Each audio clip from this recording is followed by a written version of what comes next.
a StarStruck Podcast. I'm a warrior. Welcome to a StarStruck Podcast, where resilience meets reality, and every setback sparks a comeback. When I jumped, my kneecap literally broke in half. Ended up finding out, tore my ACL. I tear my ACL at my highest point up to this point. I took a wrong step, hurt my knee. My ankle was turned the complete wrong direction. Because I have Tourette syndrome. That season propelled me to being first-round draft pick.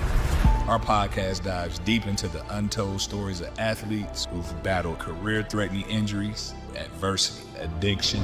The alcohol at the time wasn't helping my rehab process. What if this is happening because it's helping me further down the line, as you explained? That perspective shift really helped me a lot. Depression, ego, and financial struggle. Having a support system, that was huge for me. No, man, I've come too far to let this be my story. Always work hard, always prepare, and you never know when it's going to be your time to shine. Got at 10 o'clock at night, all right, I'm there. When Tamika Catchings went down with an Achilles tendon injury last season, Carlos Knox played a major role in her rehabilitation. Having nurse support, and then, of course, having you. And came out stronger. A StarStruck Podcast, hosted by Carlos Knox. A StarStruck Podcast, back at it once again. I'm here with one of my good friends and coach, Cuonzo Martin, one of the guys that I grew up in Indianapolis with, kind of playing and kind of showed me the ropes. And it's just a pleasure to have this guy on, man. One of the things I wanted to just talk to you guys about is this guy's resume. I mean, it's very long and lengthy, so it's not like we have a lot of time to actually tell every single detail, but I definitely want to give him his flowers while he's here. All right, he was a Purdue standout, outstanding teammate, and on some great teams. All right, he had some great seasons in the CBA where he was a all-star player. He is at the Atlanta Hawks for 2 years in the NBA. And, again, I can't say enough about what this guy done as a player.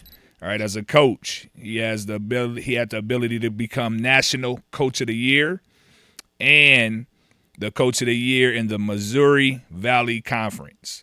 All right, he led Missouri to its first regular season championship.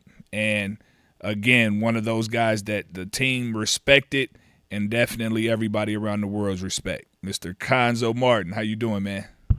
Great, Knox. How you doing, man? It's great. Always great to see you. Yes, sir. You too, man. You too. Hey, Knox, one thing about it, man, if again, it's different times. Now, if it was times we in transfer portal and all, you'd have been at Purdue. You knew that, don't you? You'd have been at Purdue. Knox. He wouldn't keep you there at IUPI. You would have been at Purdue now. It was happening. Knox, you had some real game, though, man. I'm telling you, you shifted with that thing. Hey, man, I appreciate it, man. I was going to get to that, too, how we met and what we was on. We could go back and forth all day about what that was about. You remember. Right. Yes, sir. One of the things that I do remember that was just big time for me, man, was just your leadership and your mentorship, man. Just being in the gym with you and watching you work and understanding what it took to become, just a top-level athlete, man. The thing about it, though, man, it's amazing. Again, if people didn't see you're a talented basketball player, you're skilled, you're a guard, you can score, you're strong, really shifty. And I was learning from you, man. And I think that I've always been a guy who's a worker. And I love being around guys that were workers. We've been out at NIST working out, training, man, and it was beautiful. Then you get runs. It was like, man, this is a great life. I think I'm going to live the rest of my life in Indianapolis. Because, again, it was the competing and the working. But what I am saying about this is, there are great players everywhere and at all levels. And it was amazing to see your growth as a player and to stay in that program, man. Something to be said about that as well. Mm-hmm. Yes, for sure. Especially in the landscape of today's, like you said, man. Yes. The transferring would have been a serious deal back then. Serious. Maybe even for you, too.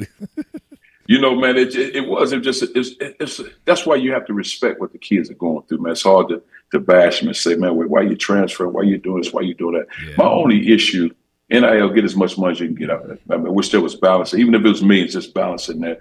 My only issue with it all is the transfer portal. I think you're going to do it one time. But I think when you allow a student athlete to transfer every year, then where does he or she grow?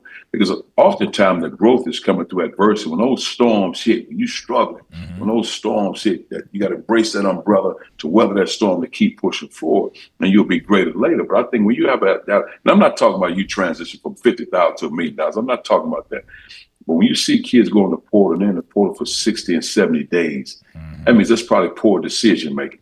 And you have to figure out we have to figure out the NCAA office how we can better able serve our student athletes so they're not making those poor decisions, because there's a large percentage of them that are D1 athletes and they miss out on opportunities and they never get back to the D1 level. And those are the things that we're not talking about. Absolutely. With today's landscape too, man, how are you handling it with you and your staff? I mean, I'm on the other end as well as a Division I assistant basketball coach. And, every day is it's a different landscape. So I want to make sure that, we're communicating at a high level as a staff just to be in the know and understanding exactly what's going on. But the problem is, it's just been so much uncertainty so that you can't really get your feet down. So I love to talk to people and just ask them, your way, how's it going your way? But the whole thing for me, basketball has always been, when I left East St. Louis basketball, when I became a coach, I didn't realize it when I first became a head coach. I was transitioning, maturing from 2008 to 2000 to 2008 as an assistant coach. You're growing to whoever you are. Then you become a head coach. You really don't know who you are until adversity hit and you kind of find your way. Then when I realized who I was as a coach, basketball for me is my ministry. And this is how I minister to our student athletes, life lessons. Of course, you want to win a lot of games. So for me, it's a teacher. So and the way I look at it, just like if it's my fifth grade teacher, when I go from the fifth grade, I go from the sixth grade. So that means if you lose your whole team, did you teach the classroom? So I got to do a best job of doing the teaching I can do while they're with me. They transition out great. It's no hard feelings, but I want to maximize all the gifts that I have to get them where they have to go. And I would always tell these kids as they're going through all this, because it's hard, because there's so much noise. And I say, stop negotiating with distractions, because oftentimes it's all over the place. A direct message, they just say, man, come here, do this. And it's like, I can't concentrate. And while they're doing all that, they lose sight of what the core values of what it means to be a great basketball player and a phenomenal student athlete, because those things still remain the same. The goal is to get a degree, not just a degree, but have a successful career. So that still applies. Sure. And with you being such a dynamic athlete, just coming up, how much of that plays into getting your guys prepared mentally and physically? I mean, because this is just me. I like to impose my will on my players when it comes to my abilities as a coach, but kind of sharing stories here and there about what it took for us to come up, because we came up in a different time. But I love to talk to people about it, because transitioning into coaching from a player's point of view, like it takes a little while before you can really get on that path. Yes. The one thing about me when I transitioned from a player to a coach, before that, I prayed to God, because I knew my knees were bad. I knew I wouldn't play for a long time. So I had 3 knee surgeries before I left college. I had another one a year after college. So for me, basketball was bonus after that. But I consistently prayed to God, just allow me when it's over to be over. I don't want to sit and rest with this game and have anxieties, dealing with mental issues, because I couldn't let it go. So when it's over for me, it's over. Now, again, I had my girlfriend, she became my wife. We got married June 14th, so it'll be 30 years on June 14th. 30 years married to my wife. So congrats. So we made a phenomenal team. So the transit, and she worked at Eli Lilly downtown Indianapolis for like 15 years. So we had a phenomenal team together, growing together. So the transition for me was a smooth when I was done with it. So when I became a coach, outside of the guys when I was assistant at Purdue that knew me, because the former players that are coming up, they saw me. But after that, man, I never really talked about what I did as a player. Even my players right now, one of them came up to me a while back and said, man, coach, I didn't realize you shot the 3-pointer because I still hold the record at Purdue percentage-wise for a year. I mean, and maybe percentage like 46, 47. And I never shot them in high school. I didn't shoot any threes in high school. I shot one my freshman year at Purdue, and I shot 6 of them my sophomore year until Coach Katie said, stop shooting them. So I didn't shoot another one that year. And then I'm breaking the school record my junior and senior year. So my point is, I'm still teaching the classroom because what applies oftentimes, there's still growth, there's still standards that are set, and you still want to reach success. So if you're a student athlete and you want to do those things, then you still have to be responsible. You have to be accountable. And in doing that, you have to be on time. You have to be respectful. And you have to be, I think more than ever, you have to be engaging. You have to be engaging. Then how do you contribute to the team? Because everybody wants something, but now since you're getting paid, then how do you contribute? So that means you got to work with a purpose. And you got to believe and trust in your abilities. Don't have one foot out the door and you just stepped on campus. You got one foot out the door ready to transfer when things don't go right. No, believe and trust in your abilities. And then you got to have a competitive spirit. I think, Knox, when we played, man, we were competing. I think the competitive spirit is lost. And then the last part, I think, is really as you teach, because I don't have a problem with saying and doing teaching these things.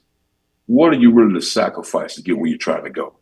I think that's very important. Absolutely. What are you willing to sacrifice to get where you're trying to go? Most are willing to sacrifice. And hard work has got to be an investment. It's got to be a part of your life until they put you in the cast. Of course. Of course. And it's interesting that you say that, man, because when you have a young athlete that's entering your program as a young man, 18 to 25, tough decision making, that's just a difficult time in your life. And you're trying to lead them. But at the same time, you're fighting against just the non-commitment of the situation. Yes. Like it's so many different things that just cannot be committed to while we tread these specific waters of the NCAA Division I basketball program. So, I commend you, man, because I know that that's not easy. But at the same time, I just think it needs to be some things put in place so that it's more clear and it's more solid. You know what I mean? I agree with you. Yeah. I agree with you. I think that's very important. I think the NCAA has a lot of work to do, man, as far as because the issue I have is with the NCAA, it's like we don't talk about what it means to get a degree anymore. Just kind of like if you get it, you get it. But we change a lot. And I'm not talking about the NIL because I think that's important. Mm-hmm. And I'm not necessarily talking about the transfer portal. But I think it's as if we make a lot of changes with our rules based on 3 to 5% of the athletes, and those are the elite level athletes. Because it still applies. That means 93 to 95% need to get a degree so they can have a successful career and live a great life. That still applies. So it's got to be more than that. So my thing is, I've always tried to put pressure at the university level. Who's going to help our student athletes get degrees? Because, okay, you go to class, you get a degree. And I'll give you an example. Well, I went to school, and I had several teammates that got a degree, and it's a prestigious university, but struggled to make ends meet with opportunities after they got the degree because they went and played professional ball and they came back, so they didn't have the opportunities there. So now it's like they had to settle for certain jobs where I just got a degree from one of the best universities in the world, but I got to settle for this job. And my point in that, what I try to speak to a lot of people about, just because an athlete is an athlete doesn't mean, and they got a degree doesn't mean they have opportunities, because what happens, when do I have time to intern? I never had time to intern for 4 years. I graduated with 2.4, 2.5, maybe 2.7. Well, my competition for that job has a 3.8, 3.9. I'm not getting that job unless somebody makes a call for me. So what I'm saying is, what I always try to say, when you're in these arenas and these packed houses, there are a lot of successful people that are business and corporations. We have to reach back to them more and say, okay, what is our alumni association doing? Are we helping these student athletes get jobs and opportunities? So it can't be the end all when they're done playing, because that's a lonely place. Because again, 93, 95% won't be pros. So then what's next for me? I got to be able to live a life. Of course, 100%. And you being from Gary, you from Gary, correct? East St. Louis. East St. Louis, kind of the same area. Gary, yeah. Big dog from Gary, yeah. Yeah. Well, I mean, you being from that area, we know what it is, because I'm from Dayton, and it's kind of the same. Yes, it's the same pedigree, man. So we know how that is coming from those type of smaller cities. But the transition, I want you to talk a little bit about it, because I think you can help a lot of people when it comes to, what was that like for you? Like when you came out of high school, going into college, and then going into the pros. Like, give me the steps. How did that go for you? That was now I will say, I'm glad you brought that up. I just lost my high school coach, Benny Boss Lewis. He was one of the greatest coaches in history. Just passed away at 85 years old. Wow. We got the call like 5 this morning. So May he rest in peace, a Rest in wonderful peace. man. But he was one of those guys, man, that would pick you up. The gym was all, and again, at that time, AAU was just kind of starting. But he would pick you up if you needed a ride to the gym. All summer long, the gym was open from Monday to Thursday. You coming in playing set time every year, never clockwork. So I left East St. Louis, man. It just I chose Purdue, and that was a different world coming from East St. Louis. East St. Louis is 99% black. So I go to West Lafayette, Indiana, and nobody mistreated me. So I want to be clear that it was a great experience. And I learned a lot from a phenomenal teacher and Coach Katie. And a lot of people put their hands around me in order to succeed in the classroom and all those things. But I wouldn't say it was a shell shock because, again, my mom raised me just to succeed in life. And she raised me with a level of maturity, a level of discipline, and to be okay with the mundane. So that was a level of discipline to be consistent with your approach, but also to be responsible for your own actions. Because I saw her, she worked as a maid when I was a young guy, but she also worked at a tavern at night to make ends meet. So she was a worker. Okay. And she was accountable. She was accountable to put food on the table, and she was accountable to see us get where we had to go in life. And then the other thing, man, for me, and just like you growing up, we couldn't go home and say somebody's mistreating us in terms of, oh, coach ain't playing because a guy beat me out. And the guy looks like, man, get out of my face, man. I want to, man, that's complaining. So for us, we already had to limit what was coming through our ears, that negative stuff. So we never dealt with that because of our environments. And that was the last thing you wanted to come out of your mouth, man. Coach mistreating my coach playing this other guy. Like, well, so the other guy beat you out? Right. And I don't want to hear all that. And then for me, it's what I always wanted from Coach Katie, and he gave it to me, was clarity. The clarity to understand what he wants from me. And some would think that was rough around the edge. He was hard, but Coach would be right to the point, right direct. Like, for example, I was 0 for 6 from the three-point line. Coach said, stop shooting threes. So I never shot another one the rest of the season. But here's the things that you can do to be successful. This. And then the other part, but how that all started, I'll go back to my freshman year. We played in Illinois, and everybody thought I was going to Illinois out of high school. We played in Illinois, and I played 45 seconds in the game. And I'm one of the top 30 guys coming out of high school. 45 seconds. That was a tough time. So after the game, because East St. Louis is about 2 hours and 15 minutes from Champaign, Illinois, and we get on the bus, headed back to Lafayette, and my mom come back to the bus, and she had those Hallmark cards, and she had one for Coach Katie, one for each assistant, and then when she got to me, she just gave me a hug, and all she really said, she said, "Are you still reading your Bible?" And that was it. It wasn't, why Coach didn't play, that was it. And I got a little emotional here now, but I try to be strong with my teammates around and all that. But after that, I just went into Coach Katie's office and said, "Coach, what I need to do to get on the floor?" And he told me what I need to do, but in reality, he was already saying it. But in my mind, I kind of had a vision of how I wanted to play the game, or what I was playing in high school is different. My high school coach did great when he was teaching. It's a different transition. My high school, it was diamond press back to a 2-3 zone. Well, Gene Katie, man-to-man motion offense. That's two different styles. Two great teachers, two different styles. Yes. Let's get to work. That's all it was. But again, the blessing was I couldn't call home to say I was being mistreated. Got to get to work. That was beautiful. Yeah. And most people have to experience that at that level. I'm happy that you had the maturity and you had the backing and the support from your parents to really understand, look, this ain't that. This is not that. And there have been plenty of times where I done stood face to face and nah, you don't come in here. If you lose out there, you gonna have to lose in here too. So you better make sure you win. So that's it won't for sure. be that. For real, man. So just transitioning into your pro career, talk about that, because you know how that is as well. Young men that are trying to get to a certain level.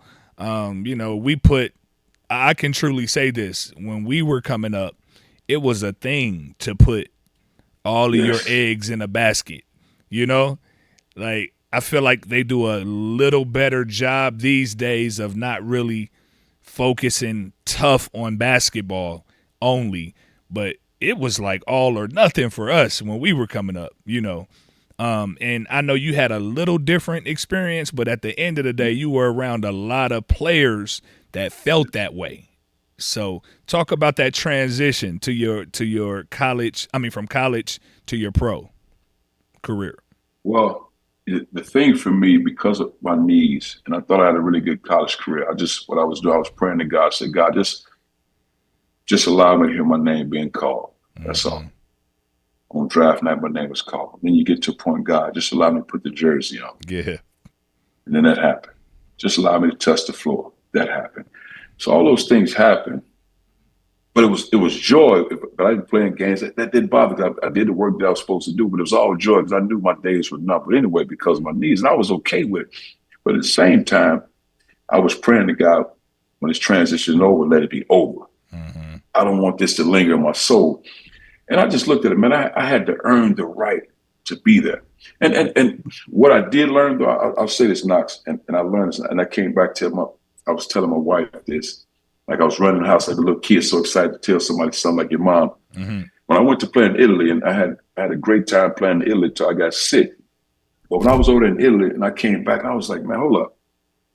There are guys in the NBA that can't play in Europe. I mean, really, because guys, yeah. I mean, it's just amazing because the European game is college physical. That's why you see a lot of those European guys come over and they transition so easy. Because I was sitting there, and this is 1997. Somebody, I said, man, there are guys in the NBA that can't play over here because it's tough, it's physical, the way they shoot, the way skilled guys. And obviously, you see the transition in the game today. It's more of the European game that's transitioned to the United States, and we got to continue to grow. But for me, I was okay with saying, hey, man, let me be the best version of me when it's over, because, again, I had a great wife. So we had a great team together. I was disciplined to understand what I had to do to be successful. And I was ready for it to be over, man, because, again, those surgeries and what it took just to prepare for a practice. But the key in that, Knox, here's the key in that. Nobody could say, man, this guy's playing like sometimes you can be hurt and you can see it on somebody's face, mm-hmm. and pain and all that, and sit on my face, man. Now, so whatever I got to do, prepare, stretch, whatever it is, I was prepared, practice. I didn't sit out practice, any of that. But what it took just to get to the practice, mm-hmm. It's like, how long can you do this? So when it was over, it was over. That's a beautiful perspective, man. And I remember that about you. You used to tell me kind of that you were playing through pain, but the point that you made that's just so evident and was evident to everybody that played against you was that wasn't stopping you at all, at all. With that real high, tall release on your jumper that I could never block. but the thing is, man, it was just whenever I stepped on the court, it was like, man, this is how I have to eat. Now, yeah. We grew up similar. This is how we have to eat. It's unfortunate that we had to think that way because mm-hmm.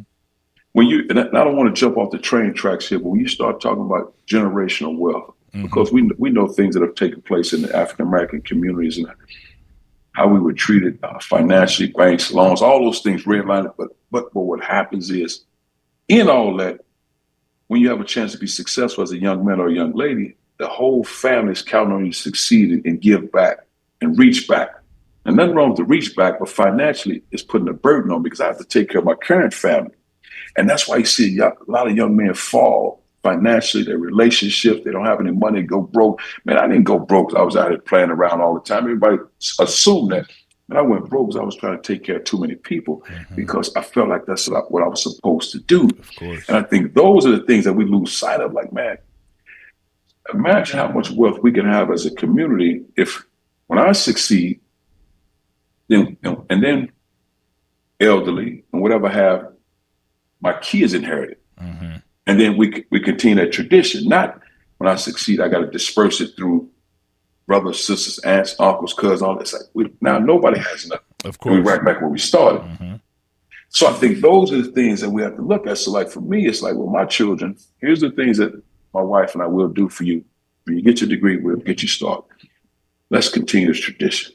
So all of a sudden, now generations, now my fourth, fifth generation of my kids and grandkids, man, look what we present. Mm-hmm. Now, Knox, me and you be in the heavenly waters to shoot some hoops, mm-hmm. but our great-great-grandchildren will be succeeding because of what we put in place. That's so true.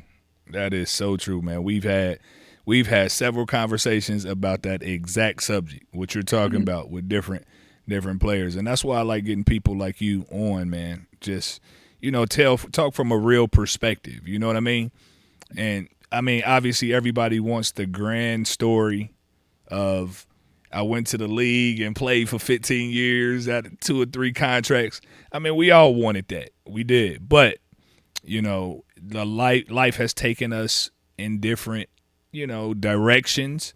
but at the same time, we can still connect from that brotherhood of the game, that basketball, the game.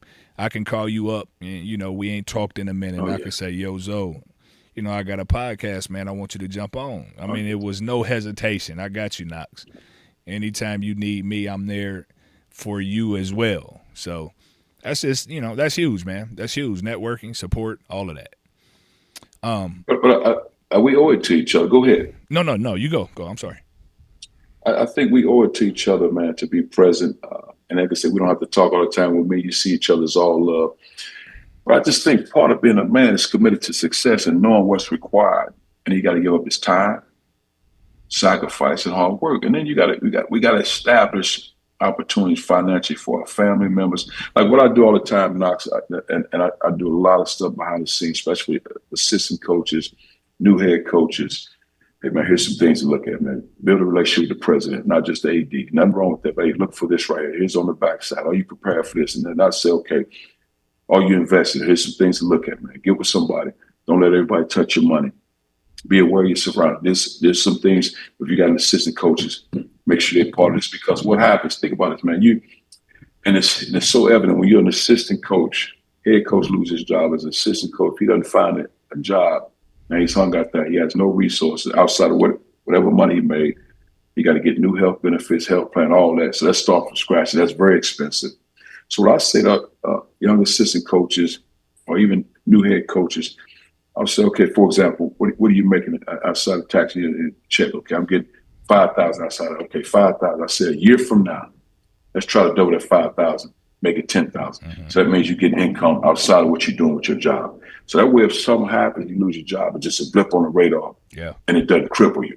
You know, I said, so these are the things we talk about. So now, and I'll give them an example. The laundromats, you can invest in here, you can invest in this company, you can do a lot of different things. You can get a lawn service, waste management. There's a lot of avenues, real estate.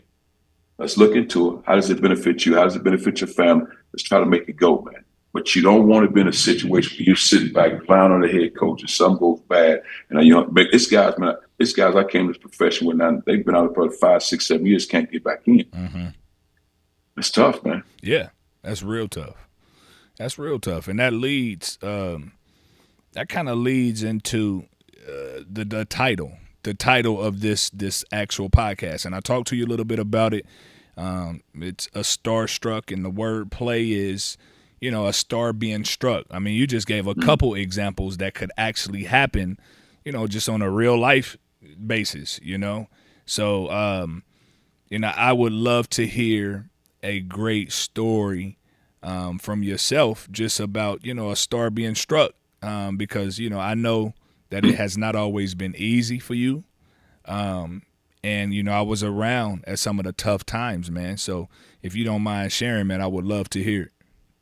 Yeah, so I'll give you one that's a real one. So when I was playing in Avellino, Italy in '97, you know, it was a great time, great basketball.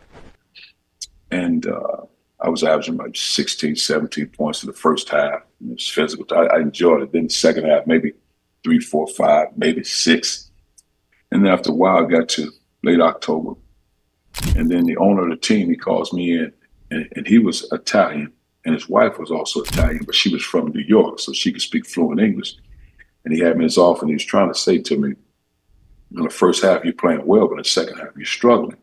But I'm not even struggling, not even shooting a lot of shots. It's just no impact.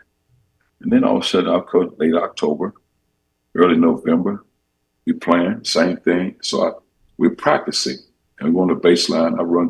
I'm running down the court, and this is how I'm breathing. And I pass out at half court, just drop, boom. And they picked me up, take me back in the training room. And the trainer, he couldn't speak any English at all, but he was trying to say, when you first came to Italy, you were big. He said, now you're small. He kind of gave it, so now you're small. And then that day they did test x-rays and blood work at the hospital in Avellino. And I would say that's about 4 or 5 hours I was in the hospital. And then they brought me back home, and they had a flight for me the next day back to Indianapolis. So I had to drive to Rome, from Rome to New York to Indianapolis. And my son was just born August 15th. Mm-hmm. And so my son and Roberta had just came over there for a month and a half. So we flew back to Indianapolis. And so we get off the plane. So we had a car service to get back to the house. So it's maybe 1:10, 1:15 in the morning. And I have my son Josh, and Roberta's getting the bags. I have my son Josh, and I kind of put him on the couch right there. I didn't drop him hard. And he's getting 4 months old. And I went and sat in the other chair, just so exhausted. And Roberta was getting the bags. I just said, Roberta, we need to get to the hospital immediately. And so we went to the hospital, and then I can't remember the hospital. So it's 2 o'clock, maybe 2:15. Test x-rays and blood work the same way. Now it's probably 3 o'clock, 3:15. And the doctor's right here. I can remember his face. Of course, I never knew his name because he's late night, probably emergency doctor. And he just said, I don't know if you're going to die, but this is life-threatening. And I glanced at Roberta just a bit because I didn't really want her to see me get emotional. Not that I'm afraid to cry in front of her. I glanced at, she was holding Josh. I glanced at her, looked away real quick. And that was a tough one for me because that was the first time growing up in East St. Louis. All the things I experienced, knee surgery, whatever, that was the toughest thing I ever had to hear. But they still didn't know what it was. So Roberta and Joshua, they couldn't stay. My son Josh, they couldn't stay with me in the hospital because they were hopeful that it was tuberculosis as opposed to something different. Mm-hmm. Well, again, when the oncology doctor came in, next couple of days, they did a biopsy and they found out it was a non-Hodgkin's lymphoma, which is a form of cancer. Mm-hmm. So by the time they did all that, so when I went and played professional basketball in Italy, I was 215 pounds when I went over there. Now, this is November the 15, 16, I'm 187 pounds. Now, when they're trying to figure out what it is, I lose 6 or 7 pounds in a week because I'm not eating anything. And so my oncology doctor says, we got to operate and we're going to treat you like a leukemia patient. We got to hit you hard. And I did chemotherapy for about 4.5 months. And I remember before we started the chemotherapy, and that was really, really tough. I remember before we started, I was in the hospital bed, and it was college season, and there was a game on. I can't remember the game, but it was up on the screen. And Roberta and Joshua couldn't be in there with me. And I just remember praying to God, just said, God, just allow me to see Joshua turn 18. That's all I said, because, more or less you gave him to me. He's 4 months old. Just allow me to see him turn 18. Then whatever happens after that happens. And that chemotherapy for 4.5 months, man, was a fight because I had no control of it. I had to get blood transfusions, bone marrow. I mean, it was, people ask me, how did I get through? I mean, it's all God, just an oncology doctor. And I would say gifted, but probably getting lucky too, because that was the first time he used that level of treatment to treat a non-Hodgkin's lymphoma patient. And but I was, if it was my time, I was at peace because I was so exhausted. Mm-hmm. And then when they allowed me to go home, I just lay in the bed because I had nothing in me.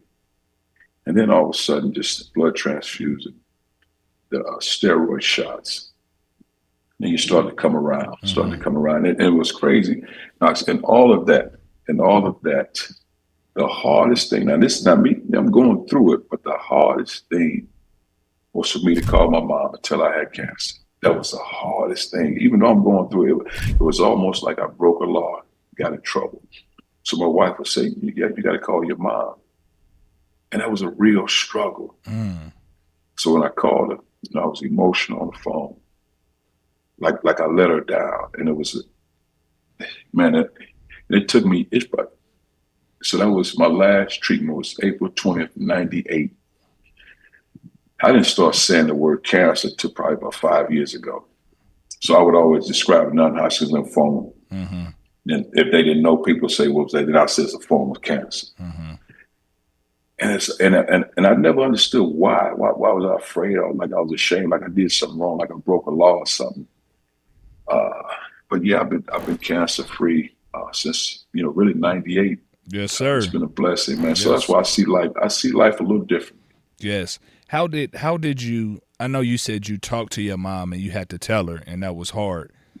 So how did you tell her? What did you say to her? Do you remember? I do remember. So I went in the bathroom and I called her. Why? I don't know. Maybe I wanted to see myself as I called her. So I wanted to maybe be strong for her. So I called her, and she was great. I don't think my wife called her and gave her a heads up, because I think my wife felt like I don't think she did. My mom, and she was strong, of course. My mom got in the car. She on the way to Indianapolis. That was without question. But on the other side of that, Knox, I remember calling my dad. Now, I know my dad, and he's a good man, even though he wasn't around a lot. But it's safe to say he's a good man. But when I called him, I never saw him, Knox. So, and I'm not mad at him. But one day I think I need to ask him that, because I never asked him to this day. Like, man, why didn't you show up? Because everybody deal with stuff different, so I'm not knocking him for not showing up. But I would like to know, man, why didn't you show up? You know, because everybody handles trauma differently, man. But I called him, and no answer. We talked, but he just never. And I'm telling you right now, Knox, today I have no problem. I love him. Yeah. And again, I hadn't seen him in 7 years, and it's a struggle sometimes getting in touch with him and all that. He'll respond to it. And he's not on drugs or alcohol or nothing like that, man. But that's why I say when people say all the time, well, my mom, dad, this, I said, man, do you know the story? Yeah. I mean, so you back up. You don't know the story, back up. Man, can you imagine what Black men went through in the 50s, 60s, 70s? Man. And back up, man.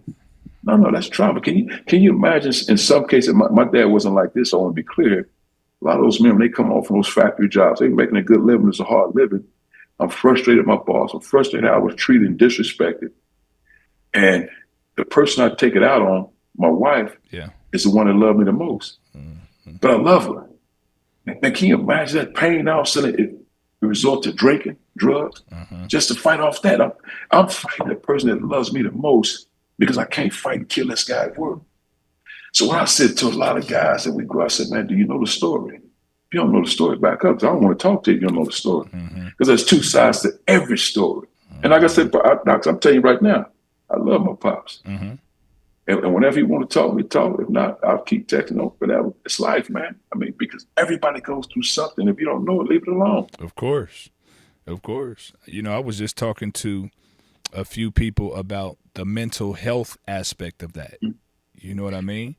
And a lot of times we, you know, as individuals are, I don't know if it's ashamed or just nervous to talk about mental health because it's like it's like a boogeyman statement type. You know what I mean? But the reality is, you know, everyone deals with some type of mental health to some degree. And that's what I was going to ask you. In your opinion, from a mental health standpoint, what's your take on you as an individual? Oh, man. For me, I'm glad that people talk about it. Man, first of all, for me, I don't care what you think about me. I mean, I'm walking through a psychiatrist's office with a crowd, and I'm walking through there to get what I need to get healing and get help. I don't care about you. Because like I tell people all the time, when they lay you to rest, there's no package deals when they lay you to rest. When I get in them, and I do a poor job of being laying prostrate and praying every morning because my knee's so bad. I pray to the Lord, know there's a God. He's my Father. Giving him praise, peace, glory, and worship. So now, do you think I worry about what a man feels about me? Man, you think I care less, man? He blessed me with all these gifts. He blessed me with the ability to provide for my family, not only my family, but my loved ones outside of my family, provide for youth centers, programs, people. And you really think I care what you think about me? That's none of my business. So for me, I think it's beautiful that we talk about it. But now on the flip side, there's probably a percentage that use it for the wrong reason as a crutch. There's probably a percentage. And that's not right for the people that need those resources. Man, think about it in our society. And this is my first time really spending time in Portland. Purdue played a game out there, and the PK 80 might have been 80, 85, one of them. And my family went out there around Thanksgiving time. And the homelessness in Portland was shocking to me. That is unreal. I'm sorry to interrupt. I've seen that. I've seen that firsthand, bro. That is. But go ahead. I'm sorry. I'm sitting there thinking, man, are you good? But I'm sitting there thinking we have all these businesses and corporations out here. Nike, they all this out here. I mean, they got tents like their houses downtown. I said, this is unbelievable. But that's mental illness. When will we spend time and finances to help the homeless, the hopeless, and the helpless? Man, everybody's not just hooked on drugs. People have mental illness. There are a lot of mental issues. I've been in the military, the things I saw in the military. I was abused at this age. There's so much stuff that goes on. I struggle with our government all the time. And it's not about a Republican or Democrat. I struggle with our government all the time. You can be whatever you want to be. But the homeless, the hopeless, and the helpless, how do we feed these people? Or better, if you don't want to help them, help the youth, help the elderly. If you help them, that means you got compassion, you got a heart. That's why I think our jobs are so important.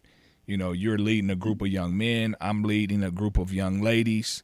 And we're trying to teach and show them, the proper way to go and make sure that they're in positions of compassion, to be honest. Because that will help us out tremendously. Well, I think the biggest thing, what we do with teachers, and we teach in the classroom, but most cases, 50% is the ball, other 50% is life.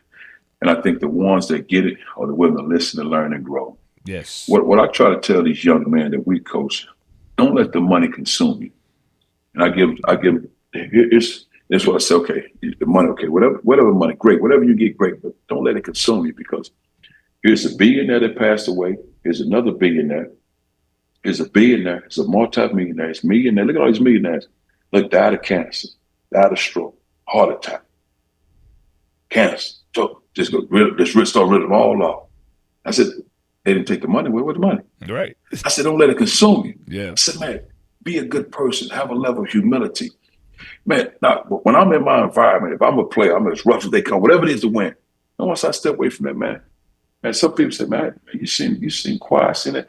Man, that was my element. I was in my element. I was doing battle. Mm-hmm.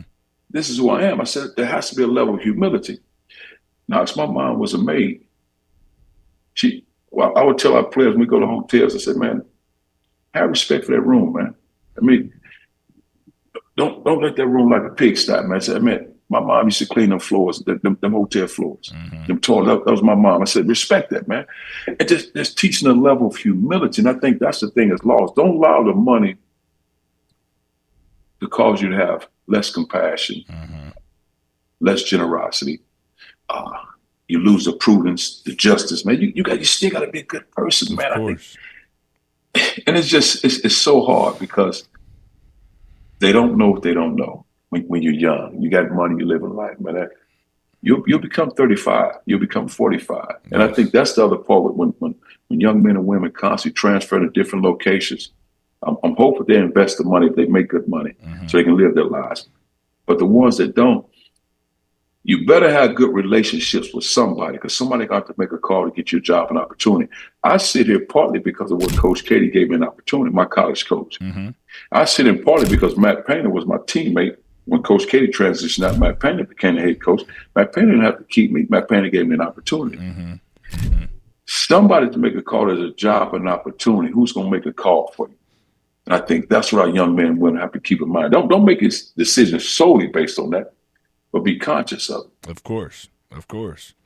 That's real, man. Well, I tell you what, man, this conversation here, it goes a long way with a lot of people that are in positions where they need development and understanding and learning. And again, that's what this platform is about. We are trying to make sure that you can stop and get the educational piece from every aspect. So we got so much more to talk about. You know that. We do, man. But the thing that I love about us is we've always been versatile when it came to our discussions. You know what I mean? Yes. I mean, we don't just get together and just talk basketball. It's because, I'm married, you're married, we got families. We've had so many different things that has happened as young and older men. Yes. That's important for people to get out, and listen to. So, again, like talking to like-minded athletes that has transitioned into coaching and just regular, everyday life, man. I just want to continue to talk on that level because, I have a son that's 30 now, a younger son that's 15, daughters, 25, 23. So it's I don't know. It's just so important, man, for us to have conversations that mean something, man. And this StarStruck podcast, it has really, truly been a blessing for me because it's something that I've always wanted to do, Zo. I wanted to share my story. Just like you shared yours today, it's going to resonate with someone, and it's going to really help them in an area that you probably have no idea.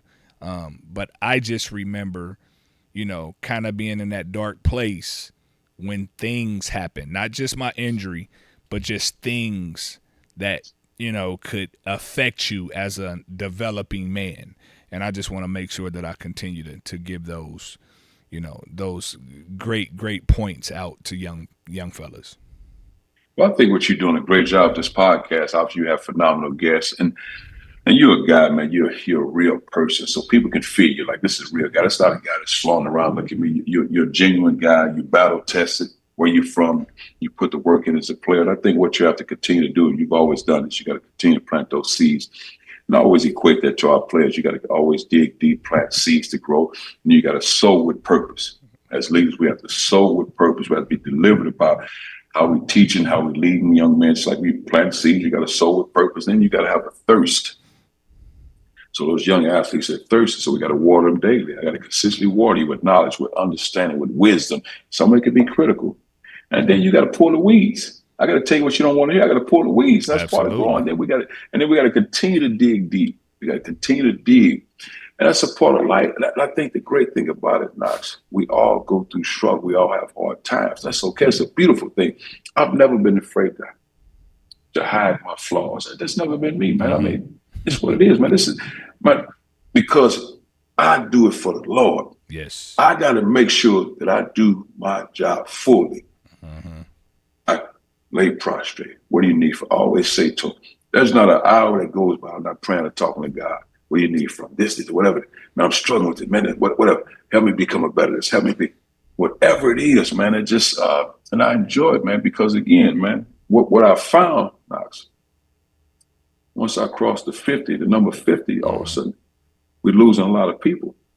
Whether it's diabetes, weight, cancer, health, old age, it's happening. I just lost a classmate last week, and I just lost my high school coach. It's happening. Mm-hmm. And we just got to continue to be prayerful. We got to be vigilant in our approach to reaching these young men and women. Make sure they get it, because what happens, I hear a lot of coaches say, man, they just, you only have them for 1 year, man. I would just use them up, get them on the court. Whoa. So you want somebody to do your child like that? Right. No, I'm gonna give you everything I got while you're with me. Mm-hmm. I'm gonna give you everything I've got. So when I go home at night, I'm like exhausted because I've maxed out what I'm supposed to do. Mm-hmm. That's what we're supposed to do, because they'll get it. They'll get it when they're supposed to get it. And don't be mad because they leave your program. That's part of life. Absolutely. That's part of life. Absolutely. Well, you're going to continue to be blessed and continue to have a beautiful life just behind that. Seriously. And a lot of people don't understand what that word beautiful life mean. I mean, it doesn't mean the big mansions, the big boats and planes. It doesn't. It's peace, man. Peace, joy, happiness, and being able to look at yourself in the mirror and say, hey, this is me and I'm moving forward. That's a beautiful thing, Coach. Let me ask you this, just lastly, what's next, man? What's next for you, man? I know you got a lot going on from a team standpoint. My oldest son's a speech pathologist in Boston. He had his undergrad at Purdue, got his master's at Boston University. He's a speech pathologist. My other son, Chase, who's a walk-on at Purdue, played for us this year, got his engineering degree at Purdue. He's getting a master's here in computer science. He's interning at an engineering company. My daughter's going to Spelman in the fall. Yes, sir. Hey, man, life, hey, Knox, I feel like a king, man, with all humility. But I'm a king with humility. Absolutely. It's a great feeling, man, because, again, I know where my blessings come from. But life is, man, I don't wrestle with a lot of negativity, man. I eliminate all that quick, man, because life's already hard. Mm-hmm. Think about, Knox, you maximizing everything you got to be a father, husband, a teacher, leader, a pillar in your community. That takes a lot out of you. Absolutely. I don't have time for negativity if it's not a young man or a young lady I'm trying to reach and develop. Mm-hmm. Anything else you can keep that. Get out of my face. I don't have that kind of time. Now one thing we do that I love, Knox, with our program, we have what we call real talk sessions every Wednesday. Real talk, and we pick a topic. Like this week today was on character. Next week it'll be on something different, trustworthy. Or what does trust mean? And it's like we're sitting there as a staff with our players. Now it's hard, but I go into the room as Cuonzo or Zo. I'm not Coach Martin. Okay. So now as a player, you can say what you want to say, how you want to say it. And we're not necessarily attacking each other. It's topics we're dealing with. And it's real stuff. It's uncomfortable. It's also our program, but it's how you grow. And what you find is you didn't really, even though you recruited that young man, did you really know him? Mm-hmm. Because you find something out new about it. And that's what life's all about. Guys open it up, being vulnerable enough to communicate their issues, what they're dealing with. That's how you grow as a program. And I love it, man, because again, it's something I wish I would have had when I was in college. I like that a lot. I'm picturing our staff sitting around the round table as you're speaking about it. Yeah, staff and our players, man. It's just, I mean, some of the stuff you hear is like, this is real, man. Yes. And I love it, man. Just, whoo. I know you got a roll, Knox, man. This has been beautiful. We're going to continue doing this, man. You need me on the backside again. Don't hesitate. Of course, man. We're going to do this 2 or 3 times because, listen, what I'm trying to do, Zo, I'm trying to get this platform out there, on a major level, and I feel like the support that I'm getting from guys like yourself and, just a lot of different people that we run across. I mean, it's just been tremendous, man. And I appreciate you taking the time. I know you're busy just to get on and talk to me, obviously, but talk to the world and give some jewels and nuggets that people can really benefit from, No doubt, Knox. Now, last thing I'll ask you, and I do not, I'm going to say this, I'm telling all the artists so they can hear it. I do not want you to send me anything, but I need to know where I can get that StarStruck sweatshirt. Just let me know. Give me the website off there. If you want to text it to me, but do not send me anything. I need to get that, and I will definitely wear it. I'm telling you that. My man, I love that, man. I appreciate you as usual, man. As usual. Great seeing you, Zo, and I look forward to talking to you. And that link, that link will be texted to you tonight. Send it to me, man. Enjoy it, man. Take care. Okay, my brother. I appreciate it. Nice. Yep. Later. I'm a warrior. Anything you place in front of me, I'll be victorious.